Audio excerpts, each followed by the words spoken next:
Sometimes the most elaborate lie is the most honest cry for help you'll ever hear. I've sat across from thousands of people in my career, and I've seen every color of human struggle you can imagine. But every now and then, a story walks onto my stage that isn't just about a problem, it's about the very nature of reality itself. That was the day I met Leo. The file my producers handed me was thick, and the label on the front was simple and damning. 19-year-old pathological liar tearing family apart. The bullet points were stark. Claims of being a world-famous musician and actor, an online persona with tens of thousands of followers that my team verified were all bots purchased with his parents' credit card. Stories of being mobbed by fans in a local grocery store, events no one could ever corroborate. His parents, Mark and Sarah, were at the end of their rope. Their pre-interview tapes were a painful watch. You could see the love they had for their son buried under layers of frustration, fear, and sheer exhaustion. To them, their son had been replaced by a stranger, a performer who never took off the costume. When I first walked out to greet them backstage, the dissonance was palpable. Mark, a man who worked with his hands, a mechanic, had a grip that could crush walnuts, but his eyes were filled with a kind of defeated softness. Sarah was a bundle of nerves, wringing her hands, her face, a roadmap of sleepless nights. And then there was Leo. He stood a little apart from them, not with the posture of a belligerent teen, but with the curated nonchalance of someone who believes there's a camera on them at all times. He was dressed in clothes that were just a little too expensive, a little too loud for a Tuesday afternoon in a television studio. He shook my hand with a firm, practiced grip, looked me straight in the eye, and said, "Dr. Phil, it's an honor. I'm a big fan of your work. It was a perfect delivery." Not a flicker of doubt. In that moment, I saw what his parents saw, a performance. My mind immediately started cataloging the possibilities.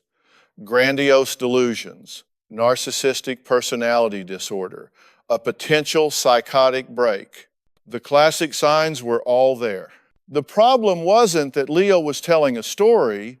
The problem was that he was living inside it, and he dragged his family into the chaotic, collapsing architecture of his fantasy. They had tried everything. They'd argued, they'd pleaded, they'd taken away his internet access, which led to a screaming match so intense a neighbor called the police. They'd tried therapy, but Leo had walked out claiming the therapist was starstruck and couldn't be objective. The central issue, as his parents saw it, was a simple one. How do we get our son to accept reality? How do we make him stop lying? But I've learned over the years that when a behavior is this persistent, this all-consuming, it's not just a behavior anymore, it's a solution. The real question wasn't why he was lying. The question was, what terrible truth was this lie protecting him from? What pain was so immense that creating an entirely new identity as a global superstar felt like the only way to survive it? Before we ever went on stage, I had my team do a deep dive, school records, interviews with former teachers, talking to the few friends he hadn't alienated, and a picture began to emerge. It wasn't a picture of a spoiled, entitled kid looking for attention. It was a picture of a ghost. Leo was a quiet kid, academically average, not athletic, not artistic, at least not in any way the school system recognized. He was relentlessly, painfully invisible.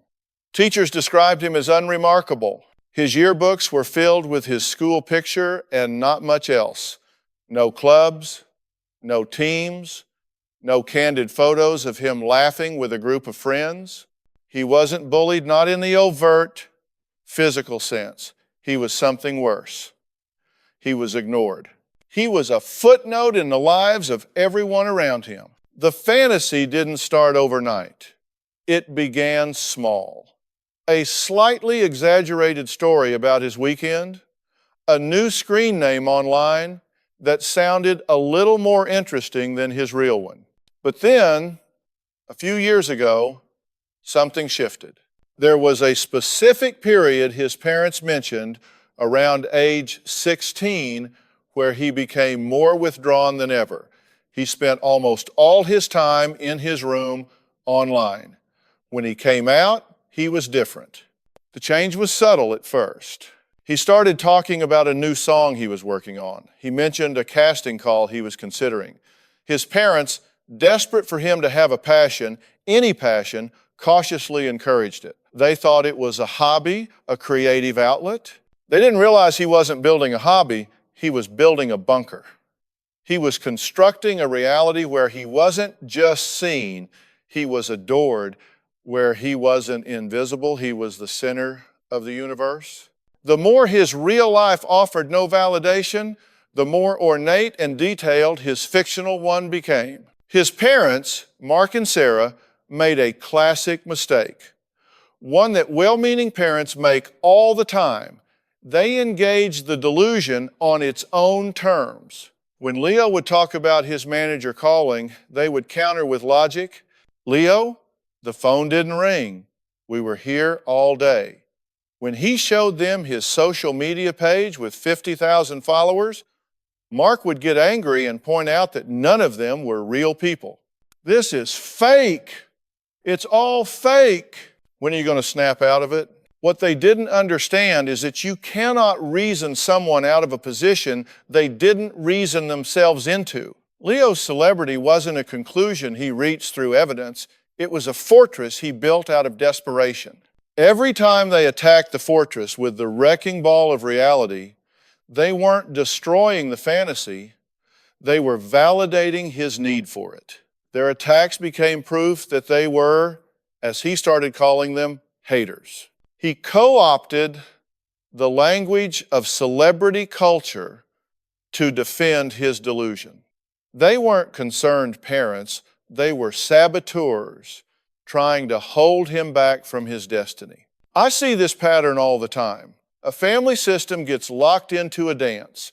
The child creates a problem behavior, in this case, a whole new reality, and the parents react. The child then reacts to their reaction, and the cycle spirals. Mark's approach was aggressive confrontation.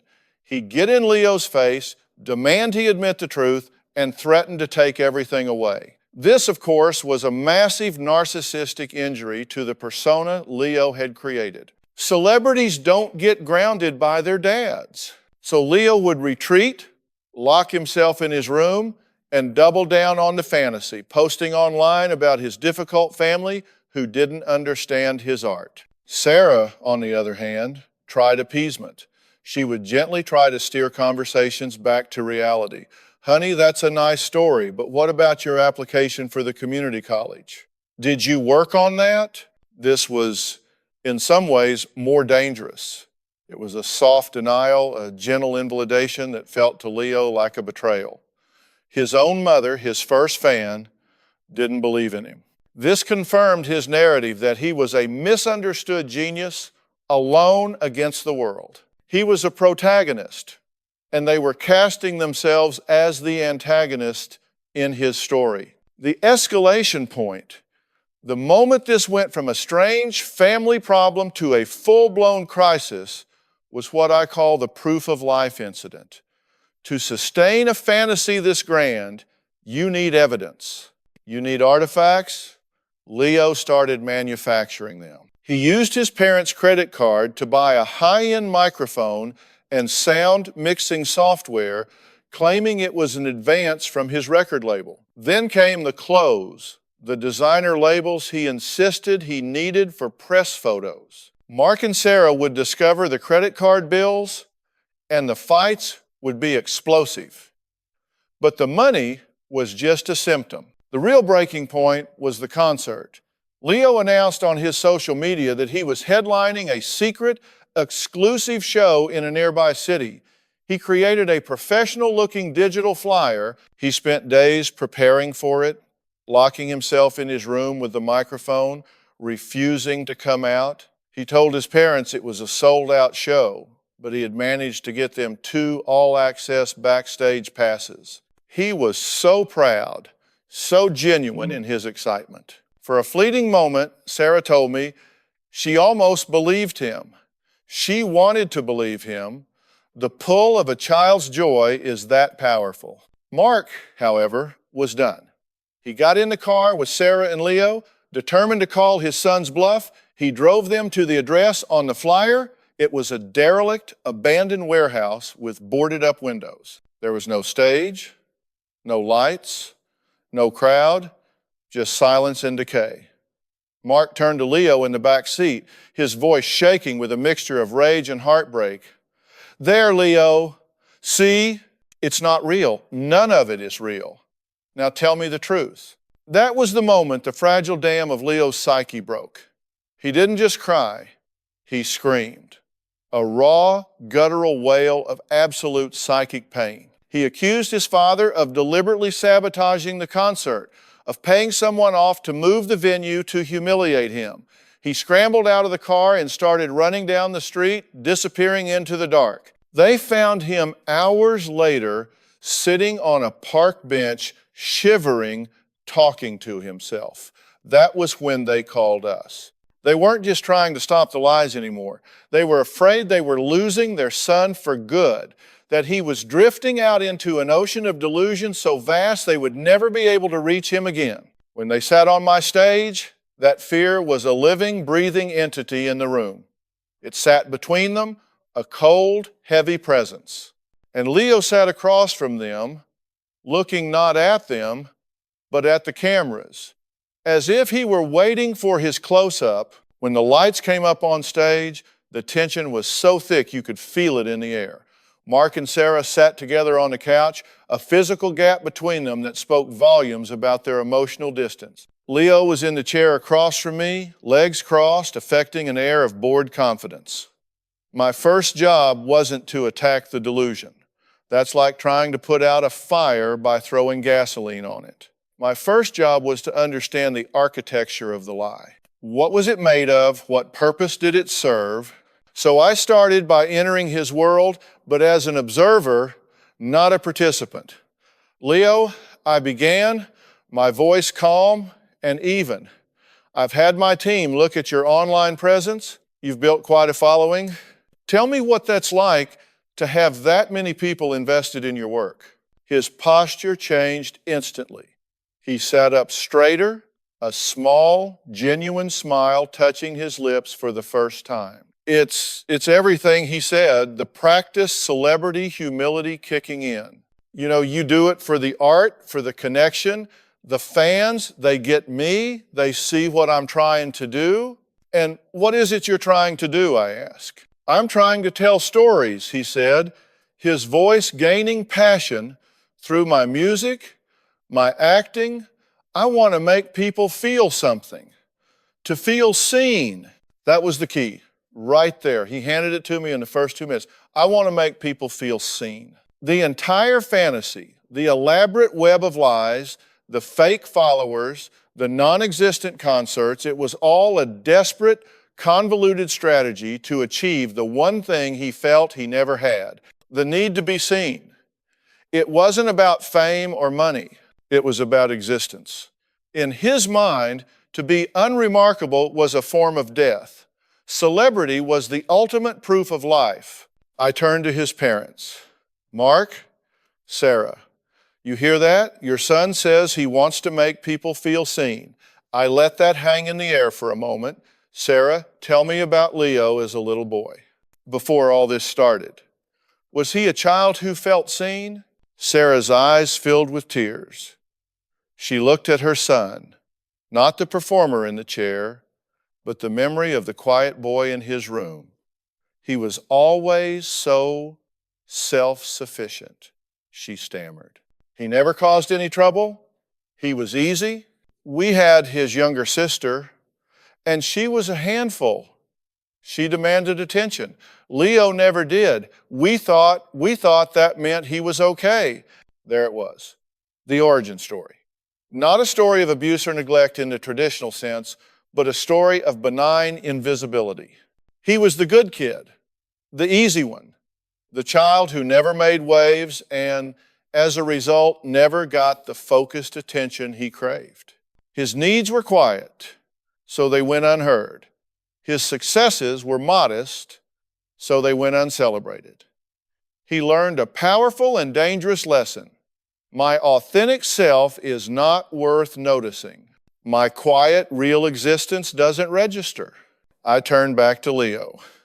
So you learned that to get attention, you had to be loud.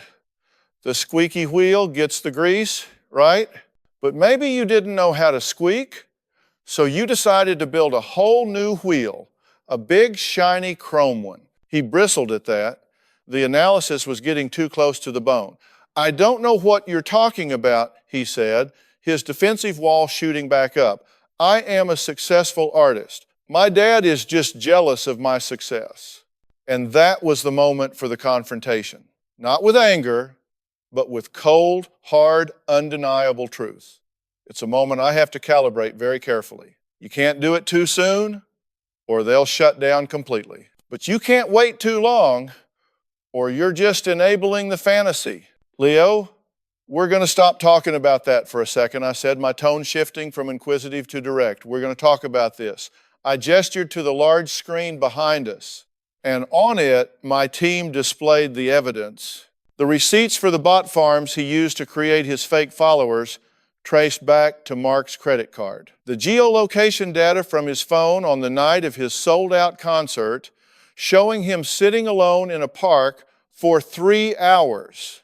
The emails from the record labels he claimed to be signed with, all of them form letter rejections. And finally, a video. It was from a security camera at a local coffee shop. It showed Leo sitting at a table, talking animatedly to an empty chair, pretending to be in an interview. He was gesticulating, laughing, answering questions no one was asking. The studio was silent. You could hear a pin drop. Leo stared at the screen, and for the first time, the celebrity persona cracked. The carefully constructed mask began to crumble, and underneath it was just a scared 19-year-old kid. His face went from pale to flushed and back again. He started to tremble. Mark and Sarah were crying silently, seeing the raw, documented proof of their son's profound loneliness was more devastating than any of his lies had ever been. The lies were a defense. This was the wound. The fantasy is over, son, I said, my voice firm but not unkind. It's not working anymore. It's not protecting you. It's destroying you. Look at your parents. Look at what this is doing to them. But more importantly, look at what it's doing to you. The boy on that screen, talking to an empty chair, is he happy? Is he fulfilled? Or is he the loneliest person in the world? That was the breakthrough. He didn't answer, he just broke. He buried his face in his hands, and his shoulders started to shake with deep, gut-wrenching sobs. It wasn't the cry of a performer, it was the sound of a heart breaking open, of years of repressed pain finally coming to the surface. The lie was a dam, and the truth had just blasted it to pieces. And now, all the grief and loneliness it had been holding back came rushing out. That moment, when the dam breaks, is the most critical juncture in any intervention. It's the point of maximum vulnerability. My next move would determine whether this crisis would become a catalyst for healing or just another trauma. The instinct of many is to rush in and comfort, to say it's okay, but it wasn't okay. What he was feeling was real, and he needed to feel it. Rushing to soothe the pain would be like slapping a bandage on a gaping wound without cleaning it first. I let him cry. I let the pain fill the space. I looked at Mark and Sarah and gave them a slight shake of my head, a signal to stay put, to let this happen. This was Leo's moment. his confrontation with the truth of his own misery. After a minute that felt like an eternity, his sobs began to subside into shuddering breaths. He kept his face buried in his hands, too ashamed to look at me, at his parents, at the audience. "Leo," I said softly, leaning forward, "keep your head down if you need to, but listen to me. What you are feeling right now is grief. You're grieving the loss of a character you created, a character who was getting all the things you felt you never could. He was famous, he was admired, he was important, he was seen. And you, the real Leo, you were the ghostwriter for his life, hiding in the shadows, believing you weren't good enough to live your own." He flinched, a clear sign the words were hitting their mark. "You're not a bad person, Leo. You are a person in immense pain. You didn't build this fantasy because you're a liar. You built it because you were lonely. Is that true?" A small, almost imperceptible nod. "You built it because you felt invisible. Is that true?" Another nod. This one more definite. "The problem is, the fantasy required all of your energy to maintain. There was no energy left for reality, no energy to build a real skill, to make a real friend, to have a real conversation with your parents. Every ounce of your being went into propping up a fiction, and your real life withered on the vine. You've been starving your soul to feed a ghost." I turned my attention to his parents. And for you two, I said, my tone shifting. This wasn't just his creation. You participated. Mark, your anger was the fuel. Every time you yelled at him and called him a liar, you were playing the part of the hater in his story. You confirmed his narrative that the world was against him. You thought you were fighting the lie, but you were just making the lie stronger because it gave him an antagonist to fight against. Mark looked down, his tough exterior gone, replaced by a look of profound regret. I just wanted my son back," he whispered, his voice thick with emotion.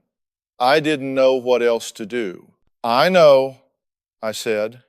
But what he heard wasn't, "I love you and I'm scared." What he heard was, "You are a failure and your dreams are worthless." And Sarah, your gentle avoidance was a different kind of poison. You were so afraid of confrontation, so afraid of hurting him, that you tiptoed around the truth. You treated him like he was made of glass. And in doing so, you were communicating that you didn't think he was strong enough to handle reality. You weren't believing in him.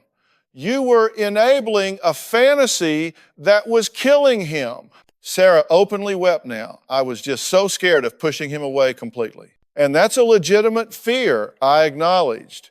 But you see the trap you were all in? A dance of dysfunction. Leo creates the fantasy out of a need to be seen. Mark attacks it out of fear, which feeds the fantasy's narrative of persecution. Sarah avoids it out of fear, which feeds the fantasy's sense of fragility and specialness. You were all locked in a feedback loop from hell, and the only way out is to stop dancing. This is the part of the process that's less about the person with the presenting problem and more about the family system. Leo's delusion was a symptom of a sick system. It was a fever. You can't just treat the fever. You have to treat the underlying infection. The infection was a fundamental breakdown in communication and validation within the family. I laid out the plan. It was going to be hard, and it was going to be a long road. First, Leo needed immediate, intensive, inpatient therapy.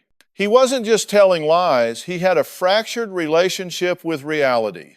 He needed a safe place to land, a place where he could dismantle the fantasy brick by brick without the pressure of his family's expectations or his old triggers. He needed to find out who the real Leo was, what he actually liked, what he was actually good at, separate from the invented persona. Second, Mark and Sarah needed their own therapy. Family systems therapy. They had to learn a new way to communicate. Mark had to learn to express his fear and love directly instead of masking it with anger. Sarah had to learn that true love sometimes requires confrontation, that protecting someone from the truth is not an act of kindness. They had to learn to see their son for who he was, a struggling young man, not a problem to be solved or a project to be fixed. And third, I made a contract with all of them, right there on the stage. Leo had to agree to go to treatment. He had to agree to deactivate all the social media accounts to kill the celebrity persona for good. It was a symbolic death, and it was going to be painful. His parents had to agree to support this process, to get their own help, and to stop engaging with the old behaviors. No more arguing about the lies. No more tiptoeing, just focusing on the truth of what was happening in the moment. I looked at Leo. His face was tear-streaked, his eyes red and raw. The arrogance was gone. All that was left was a young man who looked lost and terrified. Leo, I said, this is going to be the hardest thing you have ever done. Letting go of that identity will feel like you're dying, but the truth is, you have to let the celebrity die so that the real you can finally have a chance to live. Are you willing to do that? He looked at his parents, truly looked at them for the first time that day, and saw not antagonists, but two heartbroken people who loved him. He looked back at me, and with a voice that was barely a whisper, he said, yes. That yes on stage is just the beginning. It's the moment the patient agrees to take the medicine, but the real work starts the day after.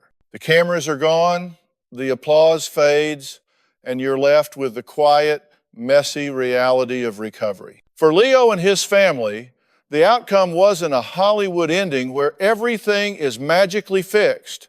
Real life is never that clean. It's a series of approximations, of 2 steps forward and 1 step back. Leo went to a residential treatment facility, a place I'd vetted personally. The first few weeks were brutal. The reports I got from his therapist were exactly what I expected. He was resistant, he was sullen, he tried to charm the staff and other patients, attempting to recreate his celebrity persona on a smaller scale. He talked about his ordeal on national television as if it were a chapter in his future best-selling memoir. The old coping mechanisms were dying hard. He was a performer without a stage, and he didn't know any other way to be. The therapists there were smart. They didn't engage the performance. They simply and consistently held up a mirror to the real Leo. They put him in group therapy with other young adults struggling with identity issues, with depression, with social anxiety. For the first time, Leo was in a room with people who didn't care about his fictional fame. They saw right through it because they were all wearing their own masks. They called him on his nonsense, not with anger like his father, but with the weary recognition of fellow sufferers. "Dude, stop," one of them told him bluntly in a session. "You're not fooling anyone. What are you actually scared of?" That was a question no one had ever asked him. Not why are you lying, but what are you scared of? It reframed the entire issue. The lying wasn't the problem, it was the solution to the problem of fear. And his fear, once he was finally able to articulate it, was devastatingly simple. He was terrified of being nothing, a non-entity, a blank page. The celebrity wasn't just an avatar, it was a shield against the existential dread of being unremarkable. Meanwhile, Mark and Sarah started their own therapeutic journey. It was awkward and painful for them. Mark had to learn a new emotional language. Expressing fear felt weak to him. Expressing hurt felt like complaining. He'd been taught his whole life that a man's role was to be the strong, angry protector. His therapist worked with him to understand that true strength lies in vulnerability. in being able to say to his son, "I'm scared for you and I love you," instead of, "What the hell is wrong with you?" Sarah had to learn to build boundaries. She had to accept that her son's emotional comfort was not her sole responsibility. By trying to absorb all his pain and cushion every blow, she had prevented him from developing any resilience of his own. Her kindness was a form of control, an attempt to manage his feelings so she wouldn't have to feel her own anxiety. She had to learn to sit with her own discomfort and trust that Leo could learn to sit with his. The first family session they had via video conference a month into Leo's stay was a disaster. Leo tried to perform. Mark fell back into anger. Sarah started crying and trying to smooth everything over. It was the old dance, just on a different stage. But the therapist, his and theirs, didn't let them off the hook. They paused the interaction. They rewound the tape, so to speak. Mark, what was the feeling underneath that anger? Sarah, what would happen if you let Leo and Mark have their conflict without you jumping in to rescue them? Leo, what did you need from your dad in that moment that you didn't get? It was painstaking work. It was like teaching three people who only spoke different languages how to have their first real conversation. But slowly, glacially, things started to shift. Leo began to talk, not about his fictional career, but about his real feelings. He talked about the crushing loneliness of middle school. He talked about the sting of not being invited to parties, of eating lunch alone. He talked about the feeling of being a ghost in his own life. And for the first time, his parents didn't try to fix it or argue with it. They just listened. They bore witness to his pain, a pain they had unknowingly contributed to and then been blinded to by the smoke and mirrors of his delusion. There was no single aha moment. It was 1,000 tiny breakthroughs. It was Leo picking up a guitar in the facility's music room and discovering he actually enjoyed playing, not for a fictional audience of millions, but for himself. It was him starting to sketch in a notebook, creating characters and worlds on paper, finding a healthy outlet for the powerful imagination he had previously used to construct his own prison. He was redirecting the creative impulse from delusion to art. The outcome for Leo wasn't that he abandoned his dreams. It's that he started pursuing them in reality from the ground up. When he left treatment after 3 months, he didn't move back home right away. He moved into a transitional living program. He got a job at a coffee shop. The irony was not lost on him. He enrolled in a single class at the community college, Introduction to Digital Music Production. He started making friends, real ones, based on shared interest, not a shared delusion. He started an anonymous SoundCloud account where he posted his simple amateur music. It got 10 listens, maybe 15, and he was prouder of those 15 real listens than he ever was of his 50,000 fake followers because it was real. He was real. The positive feedback, however small, was earned. I checked in with the family 6 months after the show. The call was different. There was no desperation in their voices. There was caution, yes, but also a quiet sense of hope. Mark told me about going to a car show with Leo, and instead of arguing, they just talked about engines. It was simple, it was normal. Sarah spoke of how she was learning to let Leo handle his own problems, like when he was short on rent and she resisted the urge to immediately send him money, instead talking through his budget with him. Leo got on the phone last. He sounded older. The performative confidence was gone, replaced by something quieter but more solid. He told me about his job, his class, a girl he was getting to know. "It's weird, doctor," Phil, he said, and I could hear a smile in his voice. "My life is so small now, and I've never been happier." That was the truth of it. He had spent years trying to build a life that was big enough to make him feel real. but he ended up finding himself by embracing a life that was small enough for him to actually live. He didn't become a celebrity, he became a person. And in the end, that's a much more profound and meaningful transformation than any fictional story he could have ever invented. His journey wasn't about achieving fame, it was about earning his own existence.